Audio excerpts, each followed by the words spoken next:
Greetings to all from Vancouver, Canada. Deconstructing the transhumanist agenda through law, citizens' tribunals, regulation, enforcement. My name is Альфред Lambremont Webre. I'm a war crimes judge and a futurist located in Vancouver. In 1977, while a futurist at Stanford Research Institute and director of the proposed Carter White House extraterrestrial communication study, I was targeted and attacked with directed energy weapons while meeting with an Assistant Secretary of Defense at the inner ring of the Pentagon in Washington, D.C., as detailed in my sworn affidavit to the Disclosure Project, which was part of the National Press Club documentation in Washington on May 9, 2001. The purposes of that attack were to derail the study, which had just achieved White House staff approval. As director, my health was negatively affected by the directed energy weapons attacks, and I was forced to take 3 months leave from my job and eventually resign from Stanford Research Institute. The use of these directed energy weapons, also known as new physics weapons, would be made illegal in the European Union with the European Commission's adoption of our UCATCH proposed regulation that I will describe in this talk. Besides directed energy weapons, the following transhumanist agenda weapons, which are now deployed against the citizens of the European Union, as well as many other parts of the world, would be outlawed, with catastrophic fines and prison sentences for any violations. Quote, weapon systems operating on new physics principles used to torture or inflict other cruel, inhuman, or degrading treatment, including electronic weapons, electromagnetic weapons, magnetic weapons, directed energy weapons, geophysical weapons, wave energy weapons, frequency weapons, genetic weapons, scalar weapons, psychotronic weapons, chemtrails, aerosol weapons, implant weapons, nanotechnology weapons, high-frequency active oral high-altitude ultra-low frequency weapons, information technology weapons. In this brief summary, I can relate to you how the law in its many applications, natural law, common law, international humanitarian law, European Union law, international treaties, national laws, can be used to deconstruct and stop the transhumanist agenda, which itself is designed to result in the erasure of all fundamental rights to privacy that humanity has been guaranteed to date by stealing and robotizing the human mind. Number one, citizens' tribunals. My over 37 years of challenge in seeking to expose and ban the transhumanist agenda, technology of torture and robotization have shown that our baseline justice, prosecution and enforcement still remains in natural law and citizens' tribunals. That is because most of the major global and national organs of government, legislation, and adjudication are infiltrated and controlled by entities and individuals who can be bent to serve the ends of the transhumanist agenda. Number one, NSA. We have proven that the National Security Agency of the United States, NSA, and its international network of security and police agreements at the national level form a principal technological background of the transhumanist agenda and the way that it is distributed. However, nations of all blocs are involved, as can be evidenced by the facts that the joint US-Russia woodpecker scalar weapons experiments on Oregon in the USA, starting on July 4th, 1976, ushered in a new stage of the transhumanist agenda.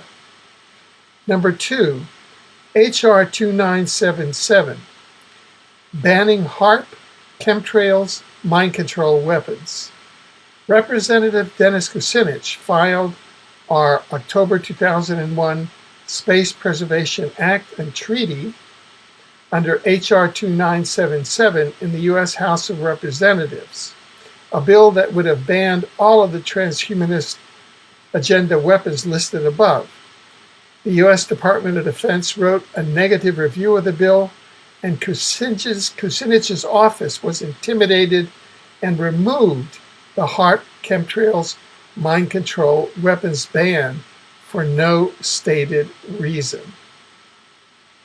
As a judge of the 9/11 War Crimes Tribunal and a former judge on the Kuala Lumpur War Crimes Tribunal, I can report to you that the evidence shows that at the present time, it has been the citizen tribunals of conscience, such as the Tokyo Tribunal for War Crimes in Afghanistan, the Kuala Lumpur War Crimes Tribunal, the International Tribunal into Crimes of Church and State, which is based in Brussels, where you are, that have steadfastly brought together investigators, prosecutors, and judges not susceptible to the influence of the political and technological power of the transhumanist agenda, and rendered findings of fact, legal verdicts, and sentences under international humanitarian law, such as the Geneva Conventions and the Rome Statute of the International Criminal Court, applicable national criminal law and regulation, as well as applicable law and regulation. Proposal number 1, Transhumanist Agenda War Crimes Tribunal. Our first proposal is for the establishment of the Transhumanist Agenda War Crimes Tribunal, a citizens' tribunal of conscience, to prosecute, adjudicate, and enforce sentences for war crimes using technologies or weapons as defined above and carried out by any entity, including but not limited to international organizations, national governments, intelligence agencies, private entities, and individuals. The staff, investigators, judges, and enforcement personnel of the tribunal would operate virtually on the varieties of internets available through the administrative base, although the administrative base of the tribunal would be based in Brussels.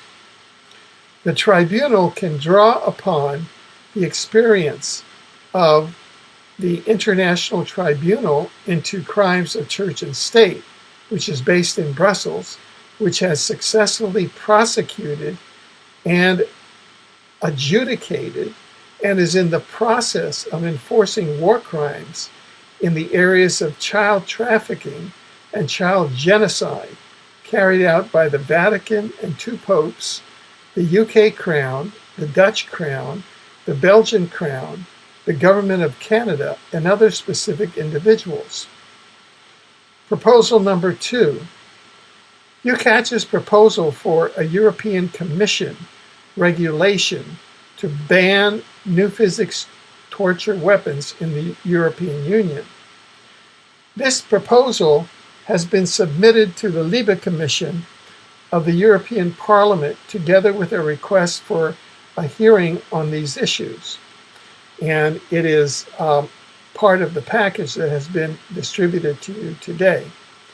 We must ensure that the regulation banning new physics torture weapons is heard by the European Parliament, adopted by the European Commission, and enforced against all violators in order to halt the transhumanist agenda. For those of us in North America who have the facade of elected parliaments, it was a surprise to learn, quote, there are three basic types of EU legislation: regulations, directive, and decisions.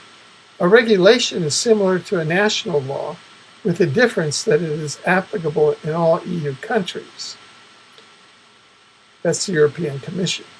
Quote, the European Commission differs from the other institutions in that it alone has legislative initiative in the EU. Only the Commission can make formal proposals for legislation. They cannot originate in legislative branches. Now, isn't that strange? Legislation cannot originate in the legislative branches. We all know who thought that up. However, the Council and the Parliament may request the Commission to draft legislation, although the Commission does have the power to refuse to do so.